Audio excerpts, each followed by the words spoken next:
السلام علیکم ورحمۃ اللہ وبرکاتہ۔ میرا نام لکھانی آفرین ہے اور میں 10ویں جماعت میں زیر تعلیم ہوں۔ اسکول کا نام رائل گرلز اردو اسکول۔ آج میں جس عنوان پہ لب کشائی کرنے جا رہی ہوں اس کا موضوع ہے ہماری پیاری زبان اردو۔ ہماری پیاری زبان اردو، حسین و دلکش جوان اردو، سینکڑوں اور بھی زبانیں ہیں مگر جس پہ مرتی ہے فصاحت و زبان ہے۔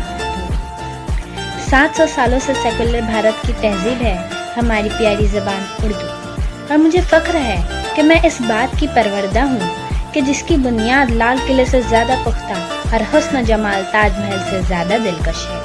کشمیر کی وادیاں اس کی مرمری باہیں ہیں تو ہمالیہ کی گود سے نکل کر ہند کے کونے کونے کو سیراب کرنے والے جھرنے ہے اس کا خوبصورت لہجہ۔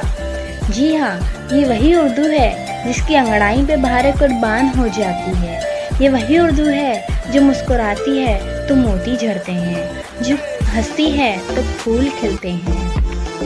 میر کی شوخیوں سے سجی اردو، سودا کے قصیدوں سے رچی اردو، مومن کا ناز اردو، غالب کا انداز اردو، بزم خسرو کی جلتی شمع تمنا اردو، اقبال کی حکمت کا روشن دیا اردو، حالی کا وقار اردو، شبلی کا قرار اردو، ساحر کی بے باکی اردو، کیفی کی بے تابی اردو۔ گہن لگانے والوں اور اردو کو تعصب کی نگاہوں سے دیکھنے والوں یہ کیوں بھول جاتے ہو کہ دہلی کی جامع مسجد سے پاکستان جانے والے مہاجرین ہند کو روکنے والی کوئی اور نہیں اردو زبان ہے۔ اور اگر یہ مسلمانوں کی زبان ہوتی تو سعودی عرب میں جنم لیتی، اگر مغلوں کی زبان ہوتی تو افغانستان میں جنم لیتی، لیکن اسے شداد کی سرحد اور سکندر کی سلطنت سے کوئی سروکار نہیں۔ یہ کسی ایک قوم، ایک مذہب یا ایک ملک کی زبان نہیں بلکہ سیکولر ہندوستانی کی زبان ہے۔ اور اسے کہاں کہاں روکو گے؟